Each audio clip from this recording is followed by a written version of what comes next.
ప్రభువుని ఆరాధించక మునుపు పరిశుద్ధ గ్రంథములో నుండి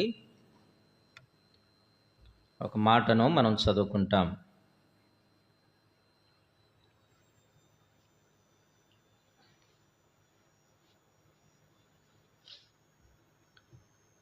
లూకా సువార్త 15వ అధ్యాయం 8వ వచనం. లూకా సువార్త 15వ అధ్యాయము 8వ వచనాన్ని అందరం కలిసి చదువుకుంటాం. ఏ స్త్రీకైనను 10 వెండి నాణెములుండగా వాటిలో ఒక నాణెము పోగొట్టుకుంటే ఆమె దీపం వెలిగించి ఇల్లు ఊడ్చి అది దొరకు వరకు జాగ్రత్తగా వెదకదా. ప్రకటన గ్రంథం 21వ అధ్యాయం, ప్రకటన గ్రంథము 21వ అధ్యాయము 23వ వచనాన్ని అందరం కలిసి చదువుకుంటాం. ప్రకటన గ్రంథం 21వ అధ్యాయము 23వ వచనము అందరం కలిసి చదువుకుంటాం. ఆ పట్టణములో ప్రకాశించుటకై సూర్యుడైనను చంద్రుడైనను దానికి అక్కర్లేదు, దేవుని మహిమయే దానిలో ప్రకాశించుచున్నది, గొర్రెపిల్లయే దానికి దీపము. ప్రభు సహాయం కొరకు ప్రార్థన చేసుకుంటాం.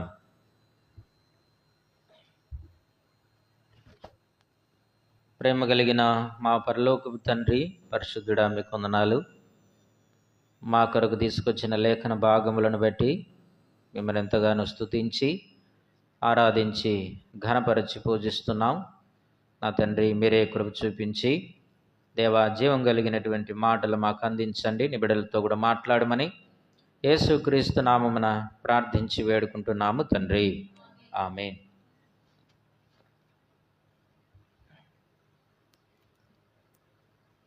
చదవబడినటువంటి లేఖన భాగములో లూకా సువార్త 15వ అధ్యాయము 8వ వచనములో మనము చదువుకుంటూ వచ్చినాం. ఈ 8వ వచనము దేవుడు అక్కడ ఉన్నటువంటి సుంకరులకును పాపులకును ఆయన ఉపమానము చెప్పినట్టుగా మనం చూస్తూ ఉంటున్నాం. ఈ ఉపమానములో ఒక స్త్రీ కనబడుతుంది. ఆ స్త్రీకి 10 వెండి నాణెములు ఉన్నాయి. ఆ 10 వెండి నాణెల్లో ఒకటి పోగొట్టుకుంది. పోగొట్టుకున్న తర్వాత ఆమె ఏం చేసిందంటే దీపమును వెలిగించింది. దీపాన్ని వెలిగించింది. దీపం వెలిగించినప్పుడు ఆ యొక్క నాణెము దొరికినట్టుగా మనము చూస్తూ ఉంటున్నాం. ప్రకటన గ్రంథము 21వ అధ్యాయంలో మనం చదువుకున్నట్టుగా ఆ దీపము ఎవరని చెప్పబడుతుంది. 21వ అధ్యాయము ఎన్నో వచనం, 23వ వచనములో ఆ పట్టణములో ప్రకాశించుటకై సూర్యుడైనను చంద్రుడైనను దానికి అక్కరలేదు, దేవుని మహిమయే దానిలో ప్రకాశించుచున్నది, గొర్రెపిల్లయే దానికి దీపము. చూస్తే ఈ దీపం ఎవరు అనంటే ప్రభు అయిన యేసుక్రీస్తు వారు వధించబడినటువంటి గొర్రెపిల్లగా మనం చూడవచ్చు. అందుకే యోహాను రాస్తూ వచ్చాడు. యోహాను సువార్త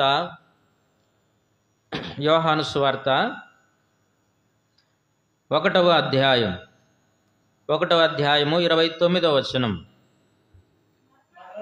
మరునాడు యోహాను యేసు తన యొద్దకు రాగా చూచి, ఇదిగో లోక పాపమును మోసుకొని పోవు దేవుని గొర్రెపిల్ల.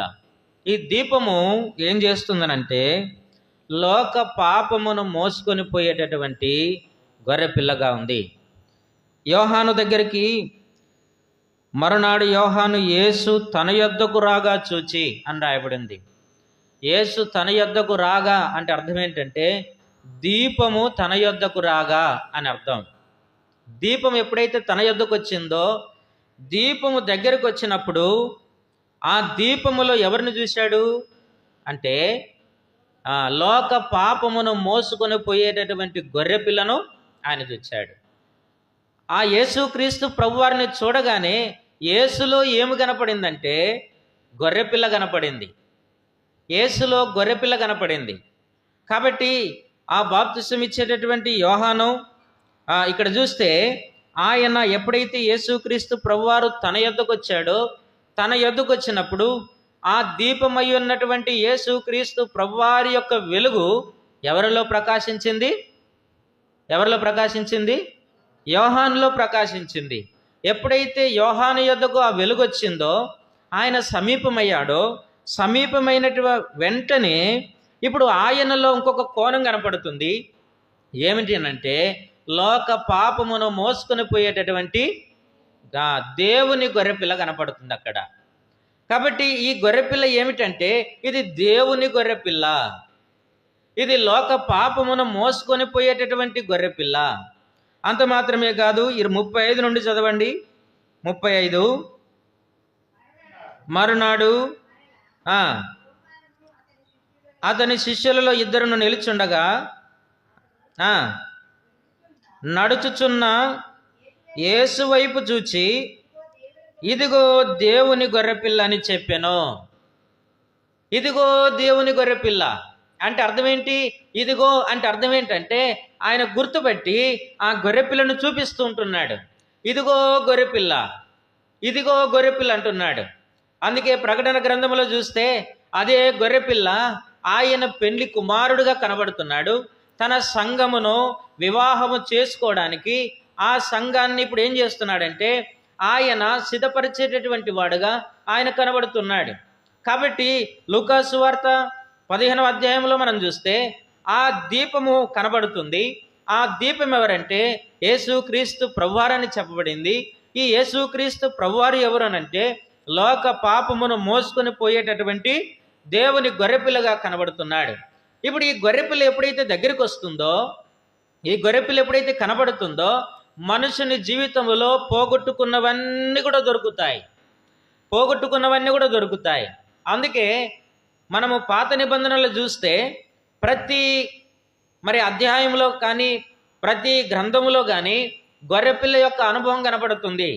చూడండి, ఆది కాండములో మనం గమనించినప్పుడు అవ్వ ఆదాములు వారు కోల్పోయినటువంటి మహిమ, వారు కోల్పోయినటువంటి ఆ తేజస్సు, ఆ కోల్పోయినటువంటి వెలుగు మరలా ఇచ్చుట కొరకై అక్కడ గొర్రెపిల్లగా ప్రభువైన యేసుక్రీస్తు వారు వధించబడినట్టుగా మనం చూడవచ్చు. చూడండి, ఆది కాండం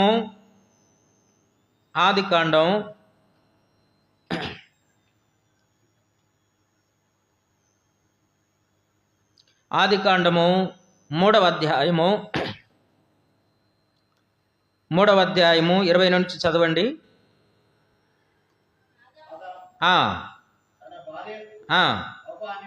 పేరు పెట్టును ఏలయనగా ప్రతి వానికి నీ తల్లి దేవుడైన యెహోవా ఆదామునకును అతని భార్యకును చర్మపు చొక్కాయలను చేయించి వారికి తొడిగించెను. ఇప్పుడు దేవుడు ఏం చేశాడట? ఆదామునకును అతని భార్యకును చర్మపు చొక్కాయలను చేయించి వారికి తొడిగించెను. అంటే ఇప్పుడు చర్మం ఎక్కడి నుంచి వచ్చింది? ఏదో ఒక జంతువు ఏం చేయబడింది? వధించబడింది. కాబట్టి ఆయన వధించబడినటువంటి గొర్రెపిల్లగా ఆయన అక్కడ కనబడేటటువంటి వాడుగా ఉంటూ ఉన్నాడు. ఎప్పుడైతే వారు దేవుడిచ్చినటువంటి మహిమ వస్త్రాలు పోగొట్టుకున్నారో, పోగొట్టుకున్నటువంటి వస్త్రాలు ఎవరి ద్వారా వచ్చాయి? యేసుక్రీస్తు ప్రభువారు అనేటటువంటి ఆ వధించబడిన గొర్రెపిల్ల ద్వారా ఆ చర్మపు చొక్కాయిలు వారు పొందుకుంటూ వచ్చారు. కాబట్టి వారి జీవితంలో పోగొట్టుకున్నటువంటి ఆ యొక్క వస్త్రములను దేని ద్వారా వారు మళ్ళా పొందుకున్నారనంటే వధించబడినటువంటి దేవుని గొర్రెపిల్ల ద్వారా వారు వస్త్రములను వారు పొందుకున్నట్టుగా మనం చూస్తూ ఉంటున్నాం. కాబట్టి దేవుని బిడ్డలమైనటువంటి మన జీవితంలో ఈ లోకములో పాపమును బట్టి, శాపమును బట్టి, అవిధేయతను బట్టి మనం ఏదైతే కోల్పోతూ వచ్చామో, కోల్పోయినటువంటి ఆ మహిమా వస్త్రాలను మరలా అనుగ్రహించుట కొరకు ప్రభువైన యేసుక్రీస్తు వారు ఆయన ఈ లోకానికి దిగి వచ్చి వధించబడినటువంటి దేవుని గొర్రెపిల్లగా ఈ లోకానికి దిగి వచ్చినటువంటి వాడై, ఆయనే దీపముగా ఉన్నటువంటి వాడై, ఇప్పుడు ఆయన వస్త్రముగా మారి మనకు ఆ గొర్రెపిల్ల చర్మము మనకేమైందనంటే వస్త్రముగా చేయబడింది. వస్త్రము అంటే అర్థం ఏంటి? వస్త్రము అనంటే అవమానమును కప్పేటటువంటిది. వస్త్రము అంటే అర్థం ఏంటంటే సిగ్గును కప్పేటటువంటిది. వస్త్రము అంటే అర్థం ఏంటంటే ఒక వ్యక్తికి అలంకరణగా ఉండేటటువంటిది. వస్త్రము అంటే అర్థం ఏంటంటే ఒక వ్యక్తికి ఘనతను తీసుకొచ్చేటటువంటిది. చూడండి, రోడ్డు మీద పిచ్చైన పోతున్నాడు, వానికి ఏం వస్త్రాలు ఉంటాయి? ఉండవు. ఉండనప్పుడు సార్ నమస్తే అంటామా? అనం. ఎవరికి నమస్తే పెడతాం? చక్కని వస్త్రాలు వేసుకొని ఆ వ్యక్తి డిగ్నిటీగా ఉన్నప్పుడు ఆ వస్త్రాలను బట్టి ఆ వ్యక్తికి ఏం కలుగుతుంది? ఘనత కలుగుతుంది. కాబట్టి దేవుడు కూడా ఆయన మనుషుని సృష్టించినప్పుడు, మనుషుని నిర్మించినప్పుడు, తన పోలికలో చేసుకున్నప్పుడు, తన స్వరూపంలో చేసుకున్నప్పుడు దేవుడు ఏం చేశాడంటే మనిషికి ఘనతనిచ్చాడు. అందుకే కీర్తనలో కనబడుతుంది, నీవు మనుషుని ఎలాగ చేశావు అనంటే కొంచెము తక్కువవానిగా చేశాడంట. ఎట్లా చేశాడు? కొంచెమే తక్కువవానిగా చేస్తూ వచ్చాడంట. ఎక్కడ రాయబడింది అది? నువ్వు మానవుని కొంచెము తక్కువవానిగా చేసితివి అని రాయబడింది. ఎక్కడ చూడండి,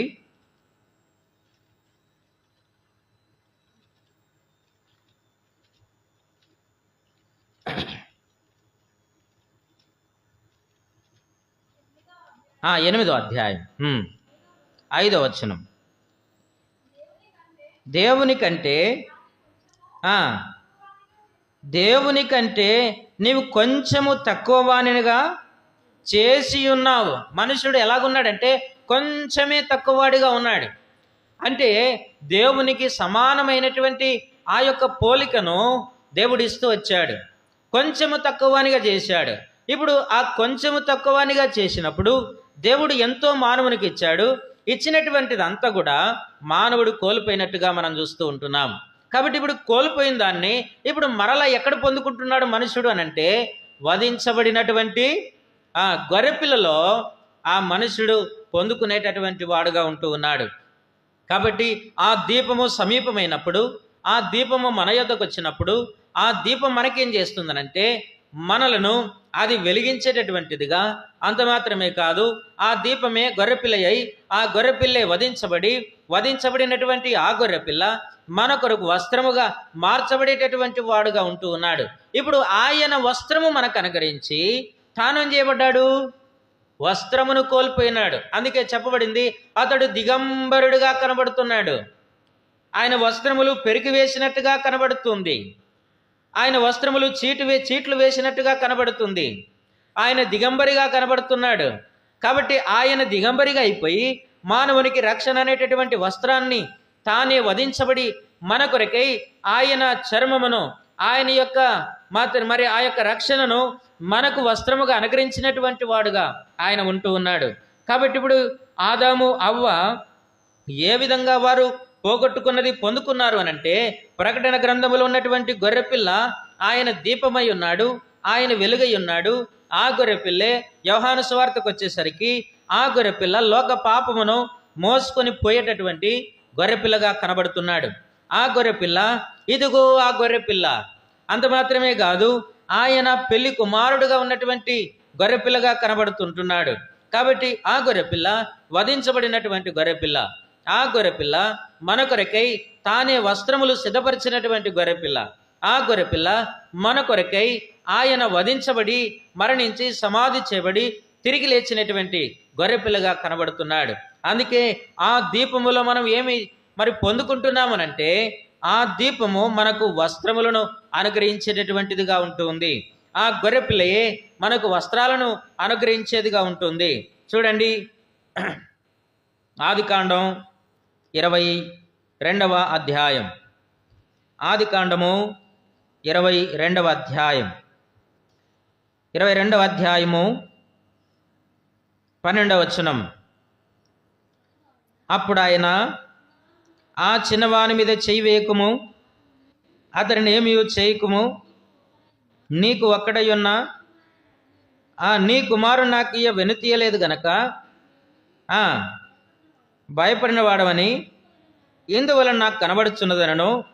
అప్పుడు అబ్రహాము కనులెత్తి చూడగా పొదలో కొమ్ములు తగులుకొని ఉన్న ఒక పొట్టేలు వెనక తట్టున కనబడెను. అబ్రహాం వెళ్ళి ఆ పొట్టేలును పట్టుకొని తన కుమారునికి మారుగా పెట్టి దహన బలిగా అర్పించెను. చూడండి, ఇక్కడ కూడా ఏం కనపడుతుంది? గొర్రె పొట్టేలు కనపడుతుంది. ఇస్సాకునకు బదులుగా వధించబడినటువంటి ఆ పొట్టేలు, అబ్రహాము జీవితంలో దీపమై ఉన్నటువంటి పొట్టేలు, ఇస్సాకు జీవితంలో దీపమై ఉన్నటువంటి పొట్టేలు. చూడండి, నరుని ఆత్మ యెహోవా పెట్టినటువంటి దీపం అని రాయబడింది. ఆ దీపము ఇప్పుడు ఒకవేళ మనుషుడు లేదా ఇస్సాకు వధించబడితే తన తండ్రికి ఎంత దుఃఖము కలుగుతుంది, ఎంత బాధ కలుగుతుంది. ఇస్సాకు యొక్క ఆత్మ దేవుని యొద్దకు చేరుతుంది. ఆ వ్యక్తి బ్రతికేటటువంటి వాడుగా ఉండడు. కాబట్టి ఇప్పుడు ఇస్సాకు బ్రతకాలి అనంటే ఈ గొర్రె ఏమి చేయబడాలా? వధించబడాలి. కాబట్టి ఇస్సాకుకు మారుగా వధించబడినటువంటి గొర్రెపిల్ల ఇది నీవు నేను కూడా పాపముల చేత అపరాధముల చేత చచ్చేటటువంటి బ్రతుకు మనది. అయితే ప్రభువైన యేసుక్రీస్తు వారు ఆయనే ఇక్కడ కనబడుతున్నట్టుగా ఆయన పొట్టేలుగా గొర్రెపిల్లగా ఆయన కనబడుతూ ఉంటున్నాడు. ఆ గొర్రెపిల్ల మనకు బదులుగా వధించబడినటువంటి గొర్రెపిల్లగా కనబడుతుంటున్నాడు. ఏం చేయబడిందంట? అది పొదలో తగులుకొని ఉందట. దాని కొమ్ములు ఏం చేయబడ్డాయి? పొదలో తగులుకున్నాయి. పొద అంటే అర్థం ఏంటంటే ఈ లోకములో ఉండేటటువంటి శాపానికి గుర్తుగా ఉంది. ఈ లోకములో ఉండేటటువంటి శాపానికి గుర్తుగా పొద కనపడుతూ ఉంది. కాబట్టి ఆదికాండం 5వ అధ్యాయం 7వ వచనములో చూస్తే దేవుడు సృష్టించినటువంటి సృష్టిలో పొద ఎక్కడ కూడా కనబడదు. చదవండి, 5వ అధ్యాయం 7వ వచనం. 3వ అధ్యాయం అనుకుంటాను. చూడండి, 3వ అధ్యాయం ఒక్క నిమిషం క్షమించండి, 2వ అధ్యాయం 5వ వచనం. 2వ అధ్యాయం 5వ వచనం. ఆదికాండం 2:5. పొలమునందలి ఏ పొదయు అది వరకు అనగా దేవుడు సృష్టించినప్పుడు ఏ పొద కూడా భూమి మీద లేదు. ఇప్పుడు ఈ పొద ఎందుకు వచ్చింది ఇక్కడికి అనంటే భూమి ఏం చేయబడింది? శపించబడింది. భూమి శపించబడింది. మానవుడు చేసినటువంటి ఆ నీచ కార్యాన్ని బట్టి, అవిధేయతను బట్టి, పాపమును బట్టి భూమి శపించబడింది. శపించబడినప్పుడు ఆ భూమిలో ఏం కనబడుతున్నాయంటే గచ్చ పొదలున్నాయి, తర్వాత ముండ్ల పొదలున్నాయి. భూమి శపించబడేదిగా కనబడుతుంది. ఇప్పుడు అదే పొద, ఈ పొద దేనికి గుర్తు అంటే శాపానికి గుర్తుగా ఉంది. ఆ శాపము, ఇప్పుడు ఆ శాపములో ఎవరు చిక్కుకున్నారు? ఆ గొర్రెపిల్ల చిక్కుకుంది. అంటే అర్థం ఏంటంటే మానవుడు చేసినటువంటి ఆ పాపములో ఇప్పుడు ఎవరు చిక్కుకున్నారనంటే గొర్రెపిల్ల చిక్కుకుంది. చిక్కుకున్నటువంటి ఆ గొర్రెపిల్ల ఎవరికి దొరికిందనంటే అబ్రహామునకు దొరికింది. అబ్రహామునకు ఎప్పుడైతే దొరికిందో అబ్రహాముతో దేవుడు మాట్లాడుతూ వచ్చాడు. తండ్రి అయిన దేవుడు మాట్లాడి, ఇదిగో నీ కుమారునికి బదులుగా ఈ యొక్క పొట్టేలు అక్కడ కొమ్ములు తగులుకొని అక్కడ ఉన్నది గనక నీ కుమారునికి బదులుగా అది వధించబడాలి అని చెబుతూ వచ్చాడు. ఎప్పుడైతే తగులుకొని ఉందో ఆ కొమ్ములు తగులుకున్నటువంటి ఆ గొర్రెను తీసుకొని వచ్చి అబ్రాహాము ఏం చేశాడంటే తాను కట్టినటువంటి బలిపీఠం మీద తన కుమారుని తీశాడు. ఆ గొర్రె పిల్లను పెట్టాడు, ఆ గొర్రెను పెట్టాడు. దానినే ఏం చెప్పబడుతుందనంటే యేసుక్రీస్తు ప్రభువారి యొక్క శిలువ కార్యానికి గుర్తుగా ఉంది. ఆ బలిపీఠము శిలువకు గుర్తుగా ఉంది. బలిపీఠం మీద ఉన్నటువంటి ఆ గొర్రెపిల్ల ప్రభువైన యేసుక్రీస్తు వారికి గుర్తుగా ఉంది. ఆ కొమ్ములు అక్కడ తగులుకున్నప్పుడు అది ఎంతగా గాయపరచబడిందో, ఎంతగా ఇబ్బంది పడిందో, ఎంతగా నీరసించిందో. అందుకే ప్రభువైన యేసుక్రీస్తు వారు యెషయా గ్రంథం 53వ అధ్యాయంలో చూస్తే అది ఆయన ముఖం ఎలా కనబడుతుందనంటే చూడనల్లని వాడుగా కనబడుతూ వచ్చాడు. ఆయన తృణీకరించబడిన వాడుగా కనబడుతూ వచ్చాడు. ఆయన వ్యాధిని అనుభవించేటటువంటి వాడుగా ఆయన కనబడుతూ ఉంటున్నాడు. కాబట్టి ఈ గొర్రెపిల్ల ప్రభు అయిన యేసుక్రీస్తు ప్రభువారికి గుర్తుగా ఉంటుంది. ఇస్సాకునకు బదులుగా ఆ గొర్రెపిల్ల వధించబడుతూ వచ్చింది. కాబట్టి దీపమై ఉన్నటువంటి గొర్రెపిల్ల ఇప్పుడు ఆదాము జీవితంలో, అవ్వ జీవితంలో కార్యం చేసింది. ఆ దీపమై ఉన్నటువంటి గొర్రెపిల్ల ఇస్సాకు జీవితంలో, అబ్రహాము జీవితంలో కార్యం చేస్తూ వచ్చింది. నిర్గమాకాండానికి వచ్చేసరికి నిర్గమాకాండములో కూడా అక్కడ ఇశ్రాయేలు ప్రజలకు మారుగా ఆ గొర్రెపిల్ల వధించబడేటటువంటిదిగా కనబడుతుంది. 12వ అధ్యాయం నిర్గమాకాండం 12వ అధ్యాయము 3 నుంచి చదవండి.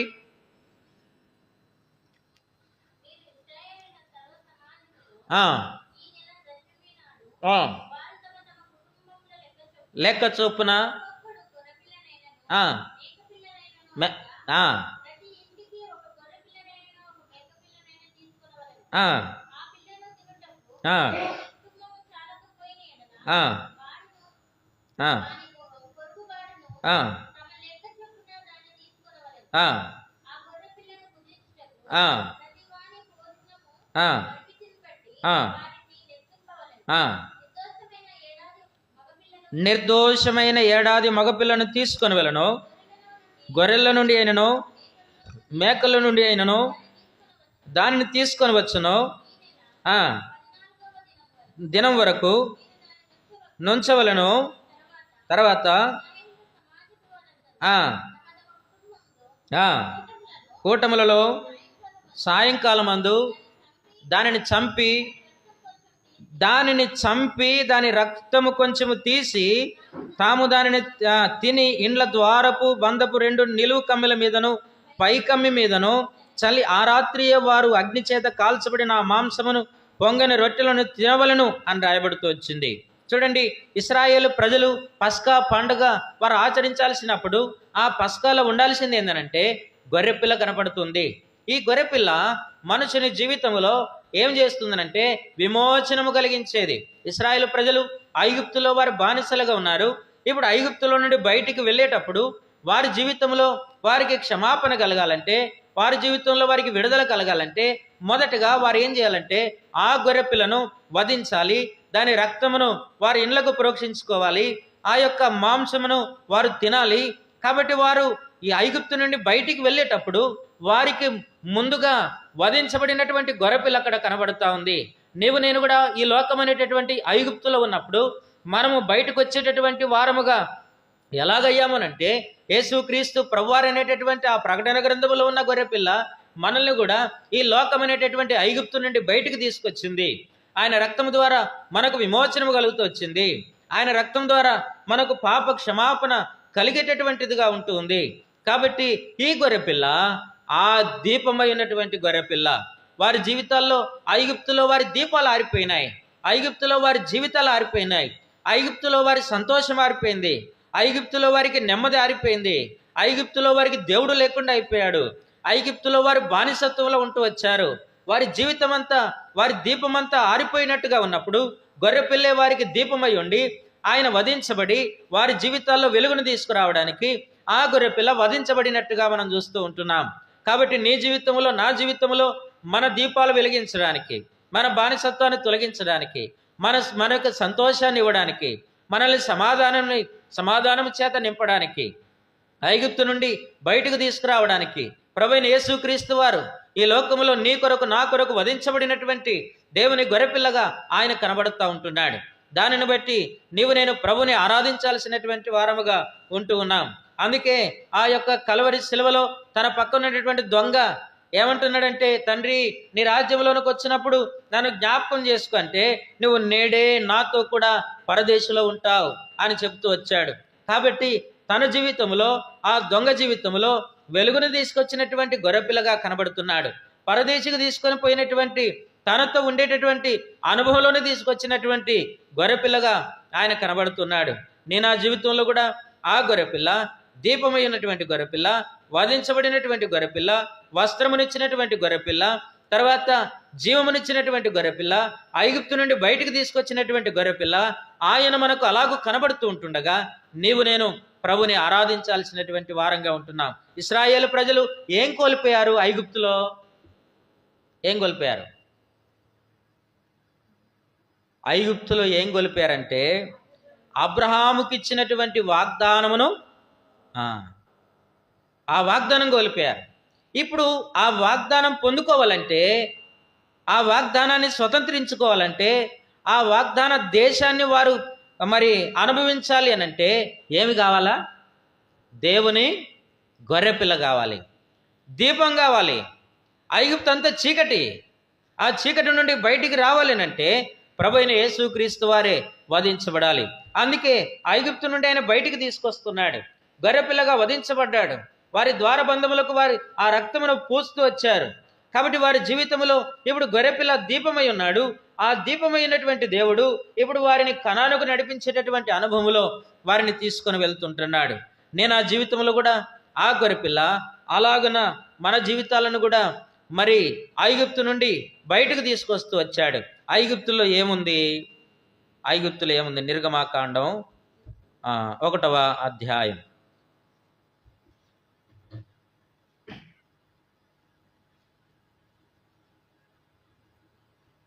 10వ వచనం.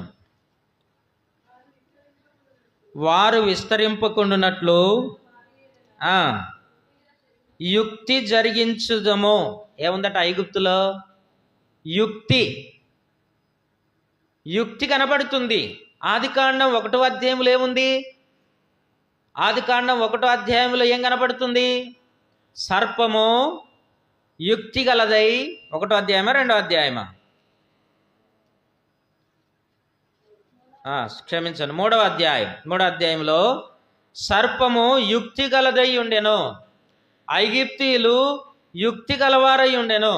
అంటే ఇప్పుడు సర్పానికున్న లక్షణం ఎవరికి కనపడుతుంది? ఐగుప్తీయులకు కనపడుతుంది. అందుకే వారు ఎవరునంటే సర్ప సంతానం, సర్పము యొక్క గుణలక్షణాలు కలిగినటువంటి వారు. నేను ఆ జీవితంలో మన దీపాలు ఆరిపోవడానికి కారణం ఏంటంటే యుక్తి. హవ్వ ఆదాము యొక్క దీపం ఆరిపోవడానికి కారణం ఏంటంటే యుక్తి. కాబట్టి యుక్తి ద్వారా ఐగుప్తు దేశంలో ఇశ్రాయేలు ప్రజలు ఆరిపోతూ వచ్చారు. మొదటగా యుక్తి కనపడుతుంది. దాని తర్వాత చదవండి.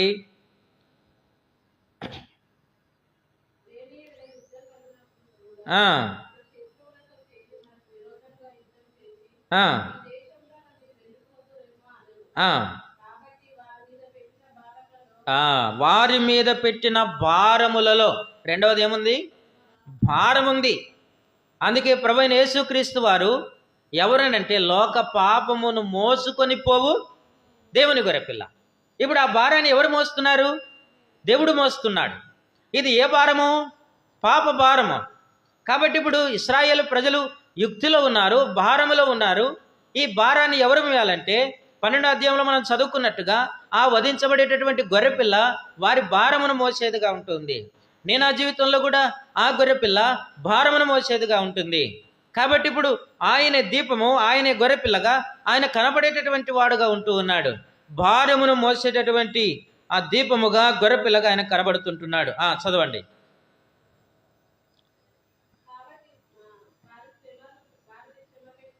ఆ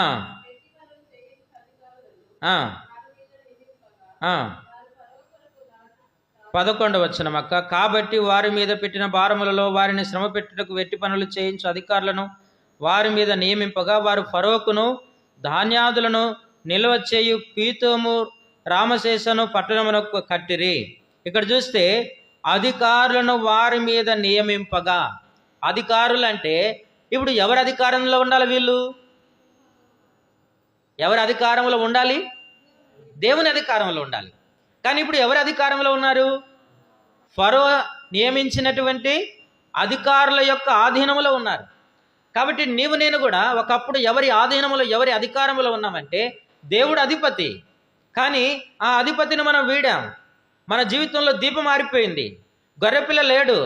కాబట్టి ఇప్పుడు ఏమైపోయిందనంటే మనము సాతాను యొక్క అధికారంలో నీవు నేను ఉన్నటువంటి వారం.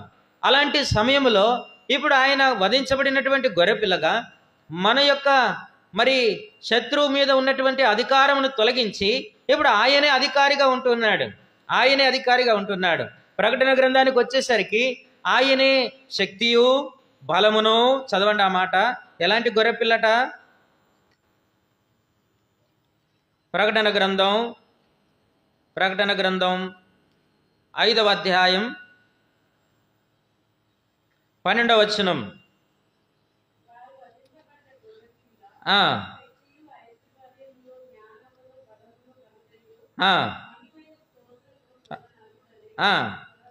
చూడండి, ఈ గొర్రెపిల్ల ఎలాంటిదట?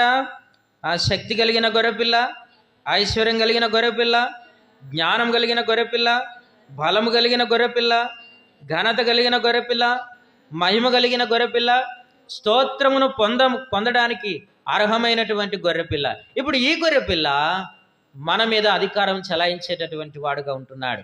ఒకప్పుడు సాతాను యొక్క అధికారంలో ఉన్నాం, ఇప్పుడు దేవుని యొక్క అధికారంలోనికి నీవు నేను రాబడుతూ వచ్చాం.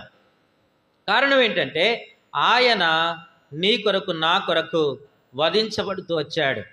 వధించబడినటువంటి గొర్రెపిల్లగా ఉంటూ ఉన్నాడు. ఆయనే దీపమై ఉన్నాడు. కాబట్టి ఆ దీపము నీకు నాకు ఇప్పుడు అధికారం చెలాయించేటటువంటి దీపముగా ఉంటుంది. కాబట్టి ఆయనే నిన్ను నన్ను ఒక అధికారంలోనికి తీసుకొని వచ్చాడు. సాతాను అధికారం నుండి విడిపించి దేవుని యొక్క అధికారంలోనికి తీసుకొచ్చినటువంటి గొర్రెపిల్లగా ఉంటూ ఉన్నాడు. అలాగున నా జీవితంలో ఆ గొర్రెపిల్ల ఎంతో పనిచేస్తూ వచ్చింది. కాబట్టి లూకాసు వార్త 15వ అధ్యాయం 8వ వచనంలో మనం చదువుకున్నప్పుడు ఆ గొర్రెపిల్ల చూడండి, ఆ దీపము వెలిగించబడుతూ వచ్చింది ఉండగా ఒక నాణెం పోగొట్టుకుంటే ఆమె దీపం వెలిగించి ఇల్లు ఊడ్చి అది దొరుకు వరకు జాగ్రత్తగా వెతకదా. చూడండి, దీపము వెలిగించి, ఈ దీపము ప్రభువైన యేసుక్రీస్తు వారికి గుర్తుగా ఉంది. కాబట్టి ఆ ఇంట్లో పోగొట్టుకున్నప్పుడు దీపం వెలిగించింది. ఆదాము జీవితంలో పోగొట్టుకున్నటువంటిది దీపమైనటువంటి గొర్రెపిల్ల ద్వారా దొరికింది. మరి ఇస్సాకుకు బదులుగా వధించబడినటువంటి దీపమై ఉన్నటువంటి గొర్రెపిల్ల అక్కడ వధించబడుతూ వచ్చింది. ఇశ్రాయేలు ప్రజలు యుక్తిలో, భారములో, అధికారములో, శ్రమలో వారు ఉన్నప్పుడు, వారి జీవితంలో దుఃఖం ఉన్నప్పుడు వారికి బదులుగా వారిని విమోచించుట కొరకు, ఐగుప్తు నుండి బయటకు తీసుకురావడం కొరకై వధించబడినటువంటి గొర్రెపిల్లగా ఆయన కనబడుతూ ఉంటున్నాడు. నా జీవితంలో ఆయన గొర్రెపిల్లగా ఉన్నాడు. ప్రకటన గ్రంథం 21వ అధ్యాయంలో మనం చదివినట్టుగా ఆ గొర్రెపిల్ల మరి అది దీపమై ఉన్నటువంటి గొర్రెపిల్ల. కాబట్టి నూతన యెరూషలేములో, నూతన ఆకాశము, నూతన భూమిలో ఆయన ఎలాగుంటున్నాడంటే నా యొక్క మరి చక్కగా భర్త కొరకే అలంకరింపబడినటువంటి ఆ యొక్క నూతన యెరూషలేములో ఎవరు వెలుగుగా ఉన్నారంటే ఆ దీపమే వెలుగై ఉంటుంది. ఒక దినాన నీవు నేను కూడా ఆ యొక్క నూతన యెరూషలేములోనికి నీవు నేను వెళ్ళగలం. వెళ్ళినప్పుడు మనకి ఎవరు వెలుగుగా ఉంటారంటే దేవుని మహిమ అనగా యేసుక్రీస్తు ప్రభువారే మనకు దీపమై ఉండి ఆయన నీకు నాకు వెలిగించేటటువంటి వాడుగా ఉంటూ ఉన్నాడు. అందుకే ఆయన వెలుగై ఉన్నటువంటి వాడు. యోహాను సువార్త 1వ అధ్యాయంలో చూస్తే ఆది యందు వాక్యం ఉండెను, దేవుని యొద్ద ఉండెను, ఆ వాక్యమే దేవుడై ఉండెను, ఆయన ఆది యందు దేవుని యొద్ద ఉండెను, సమస్తమును ఆయన మూలముగా కలిగెను, కలిగి ఉన్నది ఆయన లేకుండా కలగలేదు, ఆయనలో జీవం ఉండెను, ఆ జీవము మనుషులకు వెలుగై ఉండెను. చూడండి, ఇప్పుడు నూతన ఆకాశము, నూతన భూమిలో ఉన్నటువంటి వెలుగు ఏం చేస్తుందనంటే మనుషునికి జీవాన్ని కలిగించేది. జీవం మాత్రమే కాదు, మరి యోహాను సువార్త 10వ అధ్యాయంలో చూస్తే నేను గొర్రెకు జీవము కలుగుటకును సమృద్ధి అయినటువంటి జీవమునిచ్చుటకును నేను ఈ లోకానికి వచ్చానని చెప్తూ వచ్చాడు. ఆ జీవం మాత్రమే కాదు, సమృద్ధి అయినటువంటి జీవాన్ని అనుగ్రహించేటటువంటి గొర్రెపిల్లగా ఉంటూ ఉన్నాడు. ఆ గొర్రెపిల్లను నీవు నేను ఆరాధించాలి. ప్రభువా, నేను ఈ లోకములో అంతా కూడా పోగొట్టుకున్న నా జీవితంలో నీవు దీపమై ఉన్నావు. ఆ దీపమే గొర్రెపిల్లగా ఉన్నావు. ఆ గొర్రెపిల్లగా నా కొరకే వధించుతూ వచ్చావు. ఆదాములో పోగొట్టుకున్న వస్త్రాలు నాకు ఇచ్చావు. ఇస్సాకులో చూసినప్పుడు జీవాన్ని ఇచ్చావు. ఇశ్రాయేలు ప్రజల్లో చూసినప్పుడు విమోచనమునిచ్చావు. కాబట్టి నా జీవితంలో కూడా అలాంటి కార్యాలు చేస్తూ వచ్చావు. అందును బట్టి ప్రభువా నిన్ను ఆరాధిస్తున్నాను, ఘనపరుస్తున్నాను, పూజిస్తున్నాను, కొనియాడుతున్నానని దేవుని ఆత్మతో సత్యముతో ఆరాధించేటటువంటి వారముగా ఉండాలి. ప్రకటన గ్రంథములో 5వ అధ్యాయంలో చూసినప్పుడు ఆ గొర్రెపిల్ల యొక్క లక్షణాలను మనం వర్ణించేటటువంటి వారంగా ఉండాలి. దాని తర్వాత ఆయన వెలుగుగా ఉన్నాడు. ఆ వెలుగు మనలోనికి వచ్చినప్పుడు అది జీవముగా మార్చబడుతుంది. ప్రభువా, ఆ గొర్రెపిల్ల దీపముగా ఉన్నావు. ఆ దీపములో ఉండి వచ్చేటటువంటి వెలుగు నాకు జీవాన్ని ఇచ్చేటట్టుగా ఉంటుంది. ఆ జీవాన్ని బట్టి